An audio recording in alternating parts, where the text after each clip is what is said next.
La atracción de Jesús. De alguna manera, el resplandor de nuestro Señor Jesucristo atrajo a los pecadores. Les habló con esperanza. De alguna manera se sentían cómodos con Él, venían a Él, se abrían con Él. Su presencia y enseñanza no los ponía en guardia ni los hacía dudar. No sentían necesidad de ponerse máscaras. Eran completamente diferentes.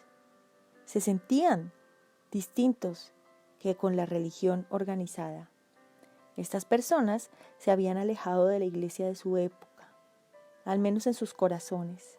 Casi puedes oírlos decir, pero este hombre es diferente. Algo sobre este hombre golpea mi corazón.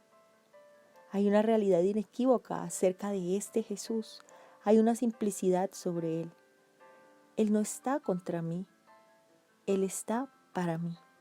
Este hombre no me hace sentir avergonzado e indigno, aunque sé que he errado y caído. Y sé que Él sabe quién soy y cómo es mi vida, cómo soy realmente. Pero aquí está, conmigo, para mí. Hay algo asombroso acerca de este hombre. Puedo verlo en sus ojos, puedo ver su compasión, veo misericordia. Pero hay algo mucho más profundo que eso, veo el perdón. Este hombre no me condena, de hecho me hace sentir como en casa, aceptado, conocido, amado e incluso apreciado tal y como soy. La atracción de Jesucristo radica en el hecho de que no condenó gente, los aceptó. Él no irradiaba condena como los fariseos, irradiaba aceptación.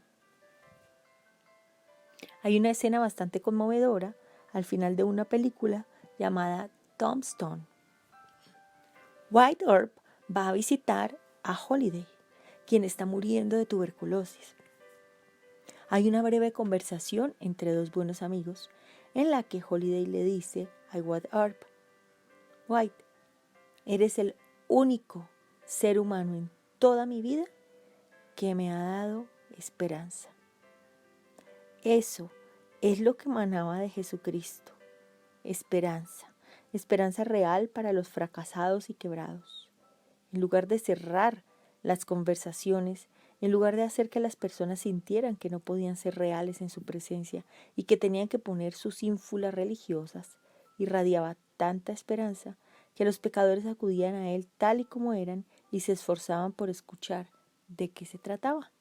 Tenían la libertad de venir a él como realmente eran, en ese mismo momento, y hablar, simplemente ser, sin máscara, porque no había necesidad de una. Él los aceptaba como eran, porque precisamente su gran interés era los pecadores, pecadores como pecadores.